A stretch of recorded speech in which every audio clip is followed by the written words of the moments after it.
The dust hung thick in the air, clinging to the folds of her black skirts and settling in the fine lines beneath her eyes. The prairie wind had quieted, as if in reverence to the silence that surrounded her.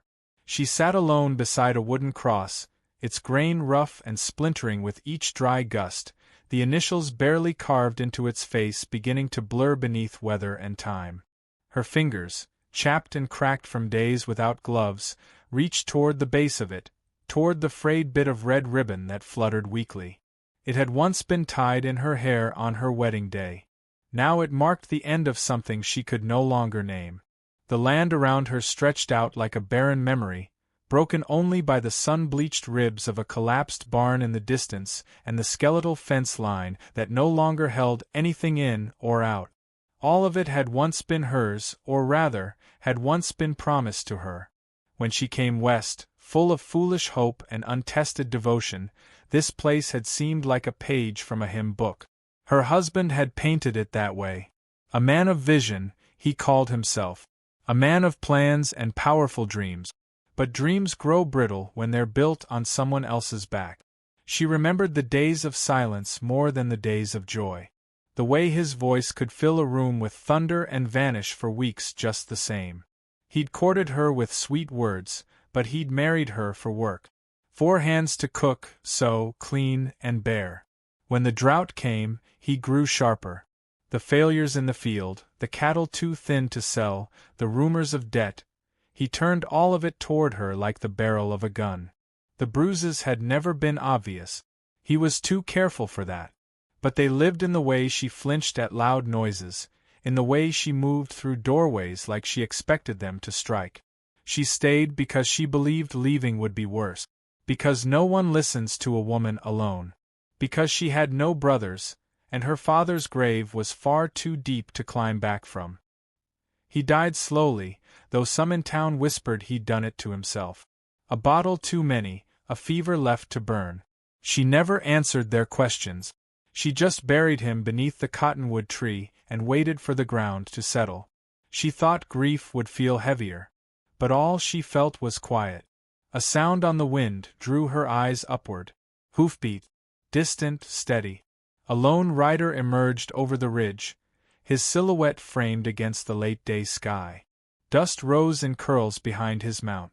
He didn't carry a rifle, just a coil of rope and a saddle that had seen more seasons than some men lived through. His hat dipped low, shadowing his face, and when he came near, he slowed without speaking. She stood as he dismounted, more from instinct than courage. He looked at her for a long moment, really looked, not the way men usually did, not with judgment or curiosity, just with quiet recognition, like he was reading a story he already understood. He touched the brim of his hat, nodded once, then turned away and led his horse down the slope. He didn't ask questions. He didn't offer help. He didn't linger.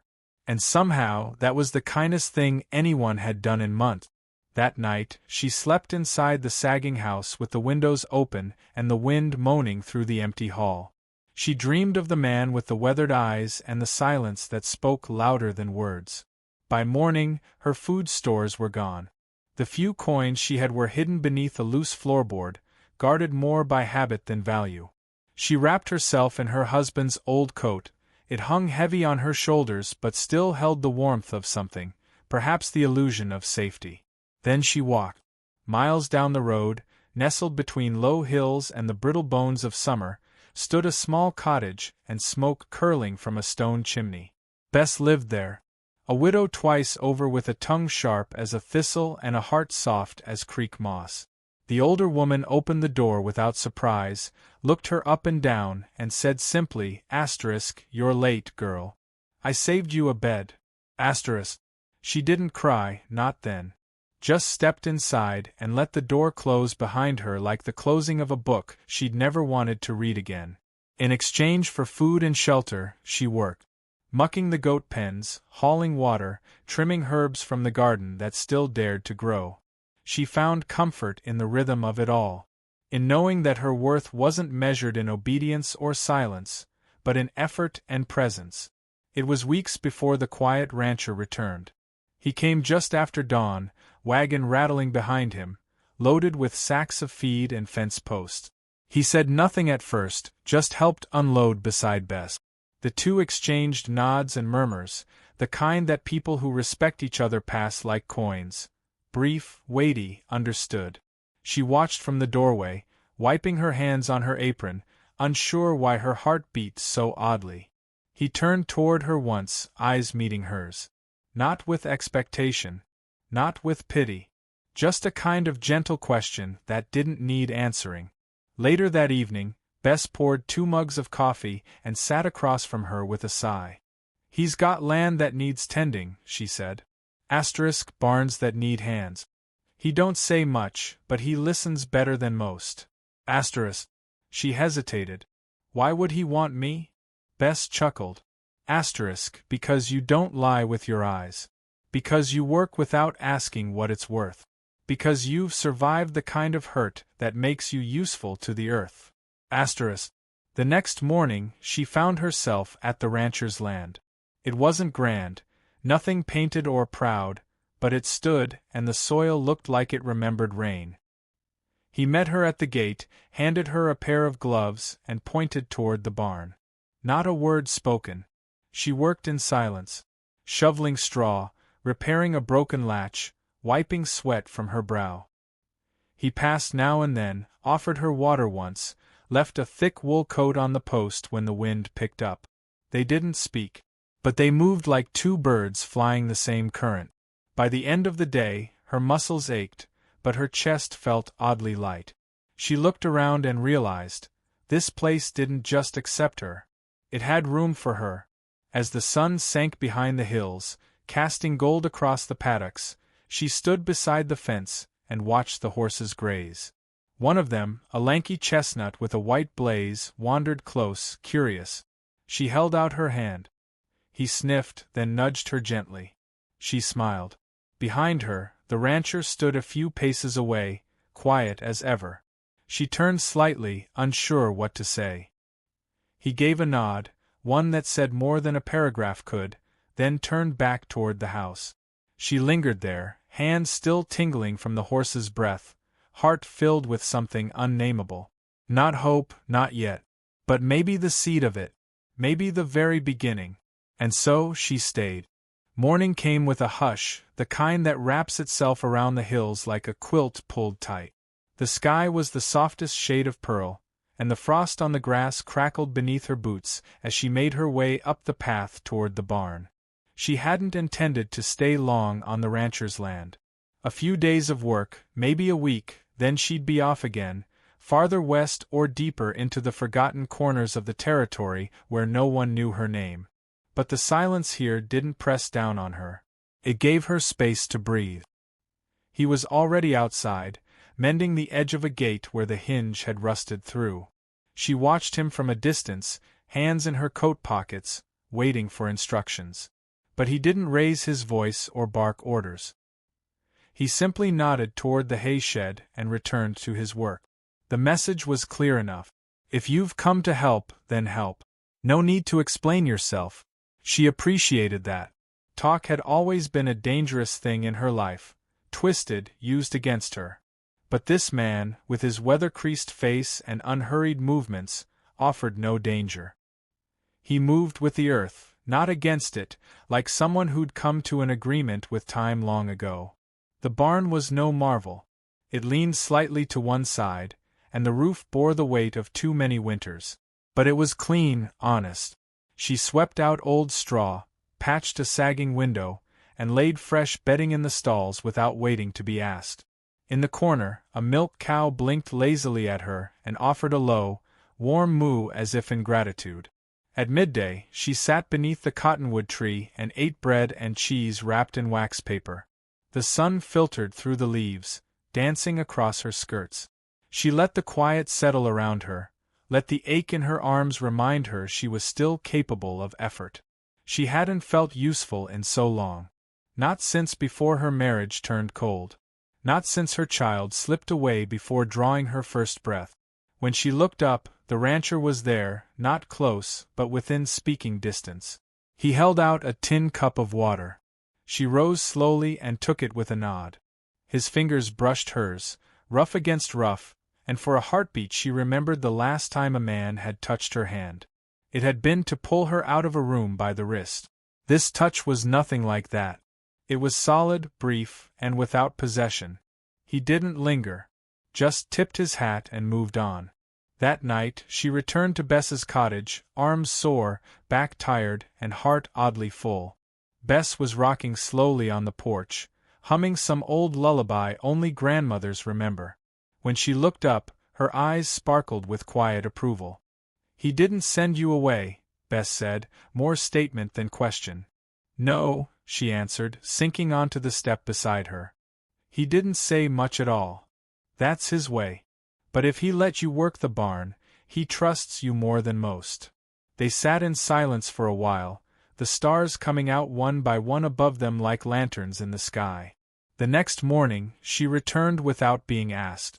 She took a longer path, one that passed through a small creek and along the edge of the pasture where the horses grazed. One of them, the lanky chestnut she'd met before, whinnied softly and stepped toward her. She reached out, let him sniff her hand again, and felt the faintest bloom of something gentle take root in her chest. The rancher met her at the barn with a hammer in hand and pointed toward the stable door that needed fixing. She nodded, took the task without complaint, and got to work. They spoke few words, just exchanged the tools needed for the next task. But there was something steady in the air between them, something solid that didn't require explanation.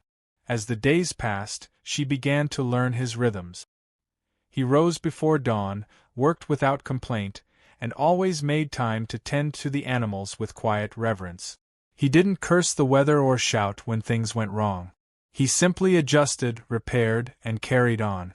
She had never known that kind of man before. One who didn't demand to be heard in every room, one who didn't need to prove his strength by measuring someone else's weakness.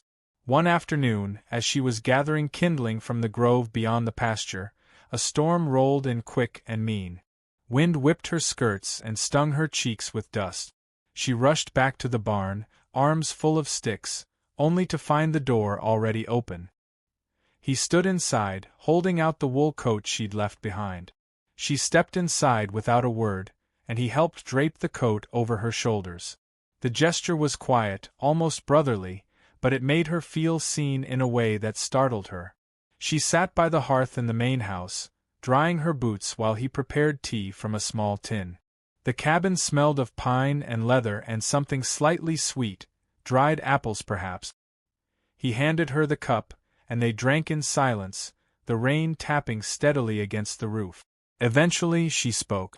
"I wasn't always this wary," she said softly, tracing the rim of the cup with her thumb. "But you live through enough, and the world starts to feel like something with teeth." He didn't ask her to explain. He didn't offer platitudes. He just nodded once and looked into the fire. "There's room here," he said, finally. "If you need it." 3 simple words, spoken without fanfare or expectation. She wanted to cry. Not from sorrow, but from the kindness of it. The rarity of a man who offered space, not solutions. "I'll stay through the planting," she said, surprising herself. He only nodded again, content. The next day, she arrived before dawn.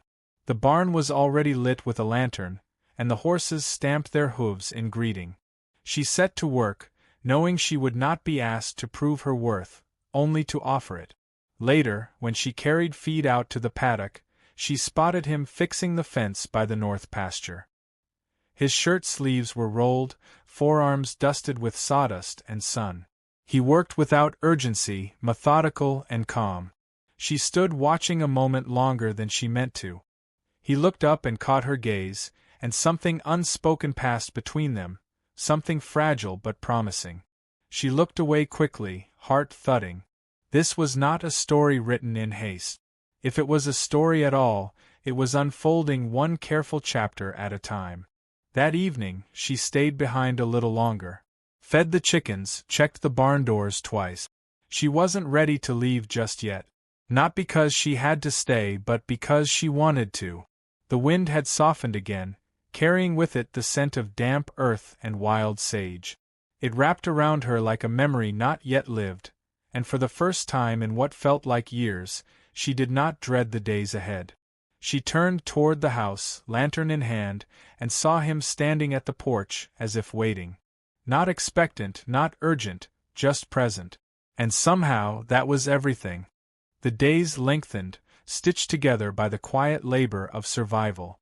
Each morning she rose before the sun, her boots hitting the floorboards with a thud that reminded her she still had weight in the world. The ranch had taken her in like a worn quilt, frayed but warm, and in its silence she'd begun to feel less like a burden and more like part of something. Still, she held herself at a careful distance, unsure whether this peace was earned or borrowed. The rancher remained the same, steady, wordless, rooted like a wind-worn cedar. He never questioned her silences, never asked for details about the bruised history she carried in her marrow. Yet somehow, he knew when to hand her a thicker coat before the storm rolled in or leave a lantern glowing on the porch when the wind howled too loud for sleep.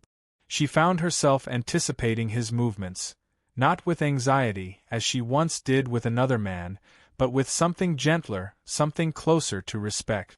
It was late March when she cut her hand on a jagged nail near the tool shed. The pain was sharp but tolerable. She wrapped her hand with a bit of cloth and kept working, not wanting to appear soft. The bleeding slowed, but the ache throbbed deep into her palm. By mid-morning, the cloth was soaked through. He found her feeding the chickens, blood trailing down her wrist. He said nothing, only took the bucket from her hand and motioned toward the house. She hesitated, resisting the tug of old instincts that told her she'd be punished for breaking. But his expression held no anger, just quiet insistence. She followed. Inside, the hearth was burning low, casting soft amber light across the floorboards. He knelt beside the basin, filling it with warm water, and she sat at the edge of the table, holding her hand out awkwardly like a schoolchild. He unwound the cloth gently, and for the first time in what felt like a lifetime, someone tended her without force or control. His hands were calloused but careful, dabbing the wound clean, wrapping it in fresh linen.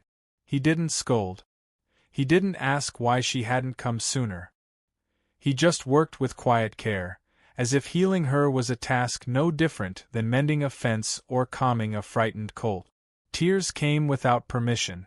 She turned her face away, ashamed of them, but he did not look surprised. Instead, he poured her a cup of water and placed it on the table beside her. Then he sat in the chair across from her, elbows resting on his knees, eyes on the flame. It was the first time they'd truly been still in each other's company. The quiet stretched long, but not uncomfortable. "I was 17 when I married," she said, her voice brittle as frost. "Thought I'd been chosen. Thought being picked meant I mattered." He didn't speak, but his eyes told her to continue. Turned out, he didn't want a wife. Just wanted someone to carry his burdens and stay quiet. And I did. For too long. Until it broke me. Her fingers curled around the edge of the chair. She felt the ache in her throat swell like a storm cloud. "We lost the baby first year. Fever. Didn't even cry when she came. Just silence. Like she knew." She looked up, expecting discomfort, pity, anything that would tell her she had gone too far. But he didn't flinch. His stillness was not avoidance, it was presence. She realized he wasn't uncomfortable. He was listening. "My mother told me silence was strength," she added bitterly. "I don't think she meant the kind I learned." The fire popped, sending a shower of sparks up the flue. He looked into it as though it answered things words could not. "My sister," he said after a long moment, "died having her first. Too far from town. Too proud to ask for help. I buried her under a dogwood tree. It blooms every year." His voice was low, rough, as though each word had to travel through earth and time before it reached the air. But it was honest. Not offered as a comparison, not to measure pain against pain, but simply to meet her where she sat. She nodded, letting the silence return. Later that week, they repaired a section of the fence together, shoulder to shoulder in the amber light of late afternoon. Their hands worked in rhythm, passing tools, tying wire, driving posts deep into the soil. There was something sacred in the simplicity of it, a communion built not on words but on shared effort. He showed her how to read the sky, how the shape of clouds whispered what kind of storm was coming. She taught him a better way to tie a bridle, fingers quick and sure. Their exchanges were small, but meaningful, each one another stitch in a slowly forming quilt neither of them had asked for but now found themselves wrapping around each other. Bess visited now and then, bringing baked goods and town gossip. One afternoon, she arrived with a satchel of mail and the sharp glint of a secret on her tongue. They sat on the porch while the horses grazed, Bess folding and unfolding a kerchief in her lap. "Heard from someone at the mill," she said without preamble. "Your husband had more debts than land. Used your name to take a loan. Lost it drinking." The woman felt her stomach turn, but she didn't look away. "I figured as much. Folks in town are finally quieting down," Bess added.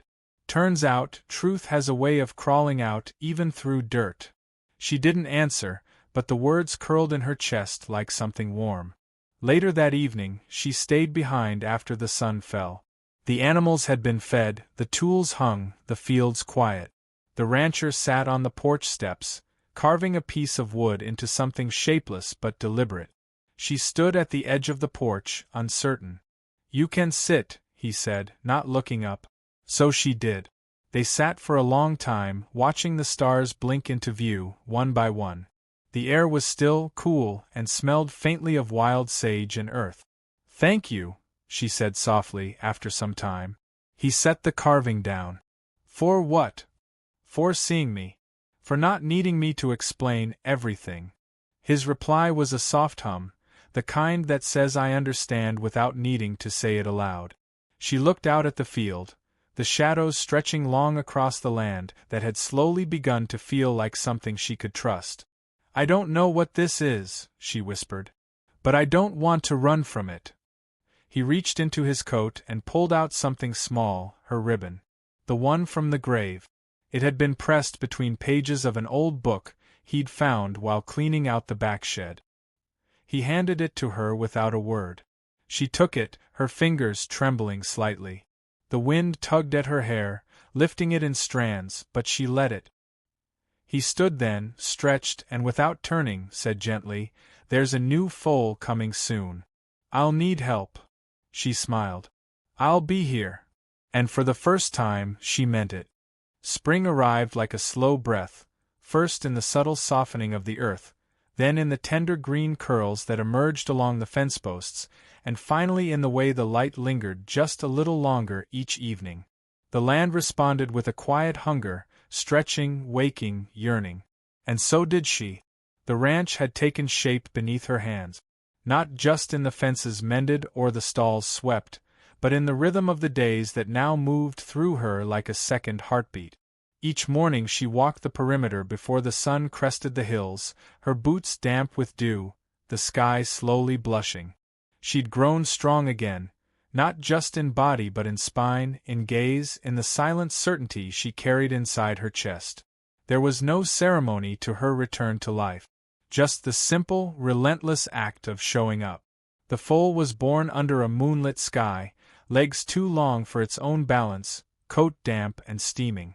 She and the rancher had waited together through the night in the straw, whispering comfort to the mare and holding their breath with every strained heave. When it was over, the newborn blinked up at them with a soft whinny, and she felt something unnameable bloom in her throat, an emotion too wide to be pride, too quiet to be joy. Perhaps it was hope in its earliest form. In the days that followed, she found herself painting again.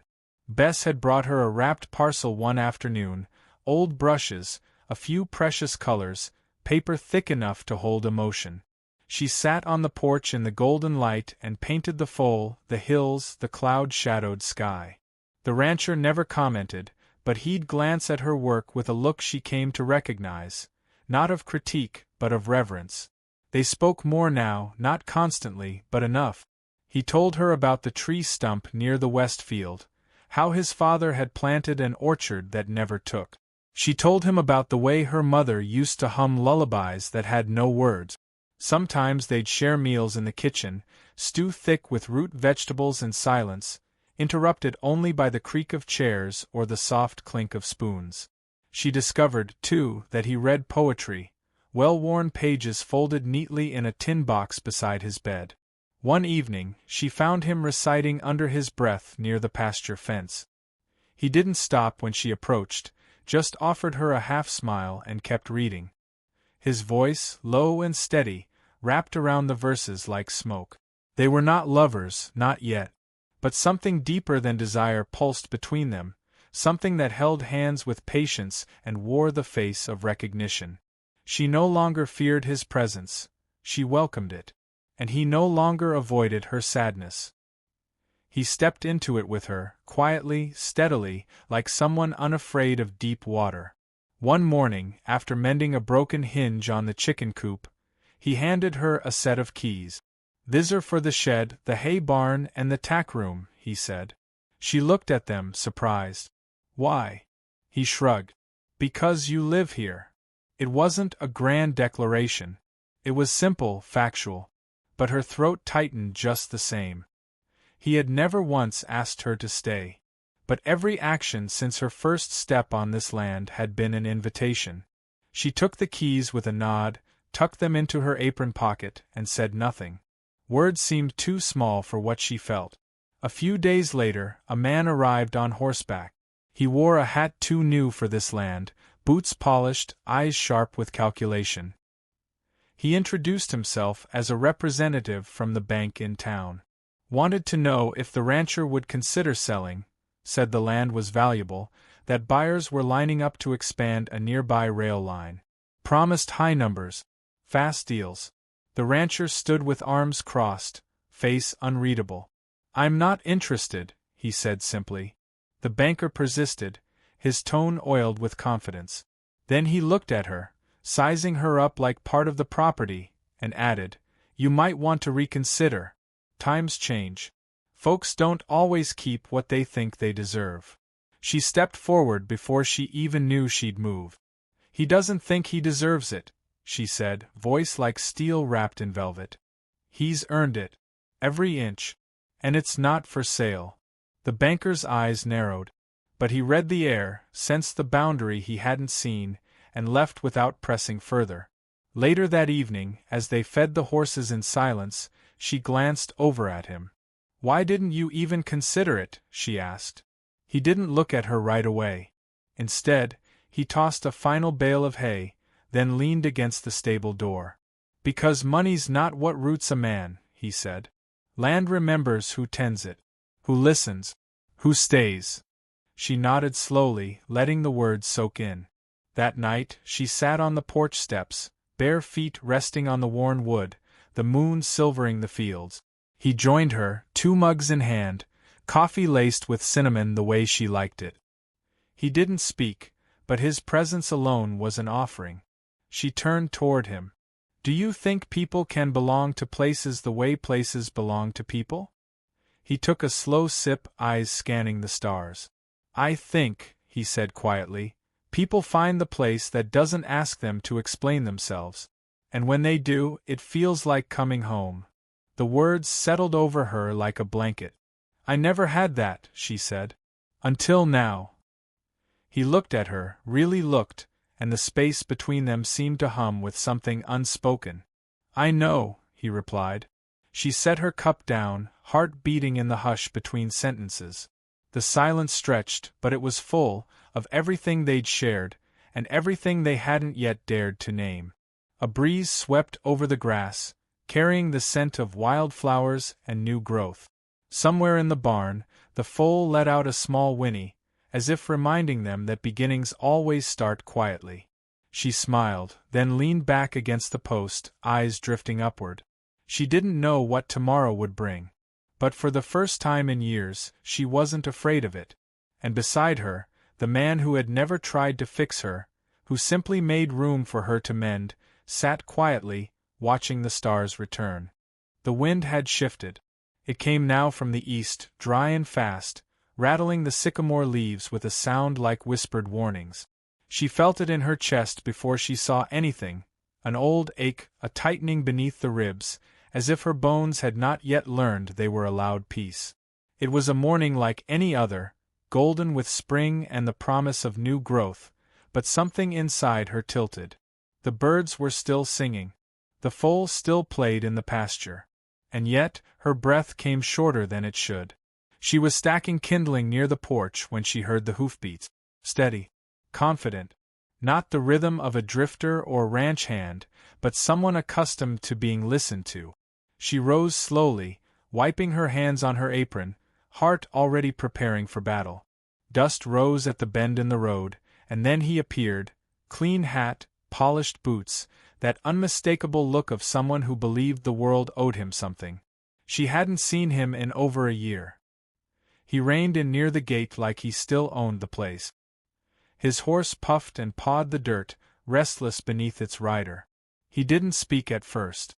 Just looked at her with a crooked smile that hadn't aged at all. "Well," he said, voice slick with the charm she used to mistake for kindness. "Ain't this a picture?" Her throat was dry. She didn't move. Not out of fear. No, that had burned itself out months ago, but from something colder. Something protective. She knew now what he was. What he had always been. A man who measured worth by how much power he held in a room. He swung off his horse and dusted off his coat, eyes scanning the ranch like it was a prize he'd lost in a poker game. "I heard you were here," he said, circling slowly toward her. "Wasn't sure I believed it. Thought maybe you'd run east. Crawl back to your mama's grave or some preacher's pity." She remained quiet. Not because she lacked words, but because silence could be sharper than any retort. He stopped 3 paces from her, hands on his hips, smiling like nothing between them had ever gone wrong. "This land, it's decent," he said, glancing toward the barn. "Heard it's not in your name though. Belongs to that mute rancher, doesn't it? Thought maybe you too." He trailed off, letting the implication hang. Behind her, the screen door creaked open. She didn't need to turn to know who stood there. The stillness changed, anchored, steadied. The rancher stepped down slowly. His gaze found the man without needing to search. He said nothing. Just walked until he stood beside her, not in front of her, not shielding her, but beside her, like an equal. The man's smile thinned. "You always this quiet?" he asked, trying to summon a challenge. "Or just when your woman does the talking?" "She's not my woman," the rancher said, his voice low and flat. The man's eyebrows lifted. "She's her own." That stopped him. Not for long, but long enough. The rancher continued, "If you've come for trouble, you won't find it here. But if you speak to her with that tone again, you and I will have words." The man's laugh came too loud, too forced. "Words? From you?" He took a step forward, but she raised her hand. He froze, confusion flickering in his eyes.